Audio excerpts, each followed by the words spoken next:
આપણી સાથે કાનજીભાઈ પટેલ જોડાયા છે. કાનજીભાઈ, ખેતી બેંકની વાર્ષિક સાધારણ સભા પહેલા તમારા સહિત અન્ય 2 ખેડૂત પ્રતિનિધિની અટકાયત કર્યાની જે માહિતી સામે આવી છે. હવે આરોપ બરાબર. લાગ્યા છે કે આ સાધારણ સભામાં સવાલો ના ઉઠે, ગેરરીતિની ચર્ચા ના થાય અને તેના માટે બર જ ખેડૂતના પ્રતિનિધિઓને સભા પહેલા જ અટકાયત કરી લેવામાં આવી. તો બરાબર. કાનજીભાઈ, આ ખેતી બેંકમાં પહેલા તો મને એ જાણવું છે કે આપની જવાબદારી શું છે ને આ આખો વિવાદ શું હતો? હું બેન વિસનગર તાલુકા ખેતી બેંકનો પ્રતિનિધિ છું. બરાબર. હવે હું મારી ફરજ તો શું, લોકોને સ્થાનિક તાલુકામાં કોઈને ધિરાણ લેવું હોય એની વસૂલાત કરવી, એમાં મારે મદદ કરવાની મારી ફરજ પૈકીનો એક ભાગ છે. બરાબર. અને વર્ષે દાડે એક દિવસ જનરલ સભા મળતી હોય, હમ. એમાં અમારે જવાનું હોય છે. એટલે મને એજન્ડા બજાયેલો હેડ ઓફિસથી. હમ. એ એજન્ડાના નિયમ પ્રમાણે હું ત્યાં ગયેલો.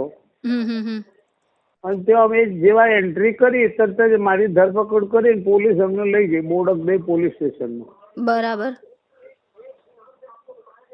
એટલે આ આખી વાતમાં ઈ અટકાયત થઈ ઈ પછી એવા પણ આરોપ લાગ્યા કે સભામાં સવાલો ના ઉઠે, ગેરરીતિ ના થાય, એ ગેરરીતિની ચર્ચા ના થાય, એટલા માટે આખી પોલીસનો ઉપયોગ કરાયો. શું કહેશો આ મુદ્દે? એટલે આમાં બેન એવું છે ને કે જે હાલના ચેરમેન ખરા ને ડોલર કોટેચા સાહેબ, હા.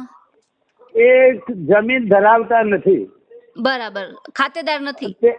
આ ખાતેદાર નથી, તેમ છતાંય હા. બેંકમાં એ સભાસદ થયા છે.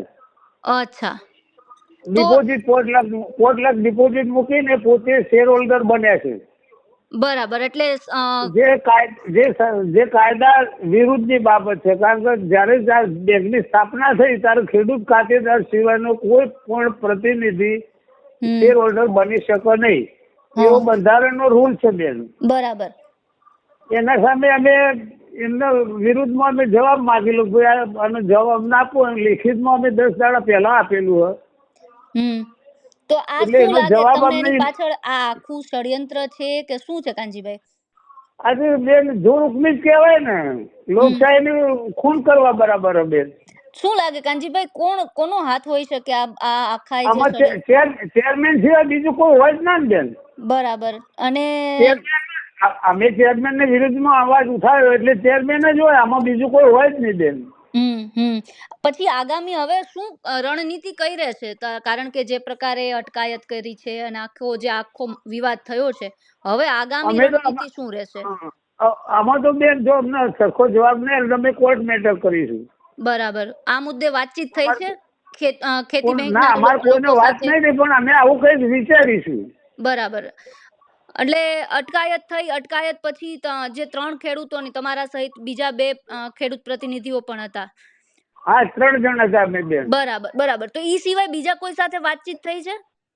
ના, બીજા કોઈનાથી અમને તો જવા જ નહીં દીધા. જેવા જ્યાં ને એવા ઉપાડી પોલીસ લઈ જ જઈ સીધા. બરાબર. બરાબર.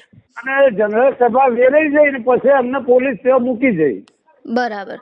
તો મતલબ એટલે અમાર કોઈની મુલાકાત થઈ જ નહીં. પછી શું અમે કહીએ બેન? બરાબર. એટલે તમે જે પ્રકારે આરોપ લગાવો છો કે આ ડોલર કોટેચા જે છે ચેરમેન છે, જે સભાસદ નથી છતાં પણ તેમને ચેરમેન બનાવી દેવાયા છે.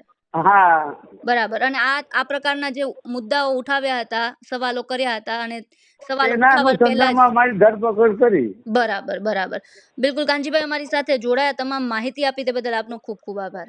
ના, આભાર હો બેન.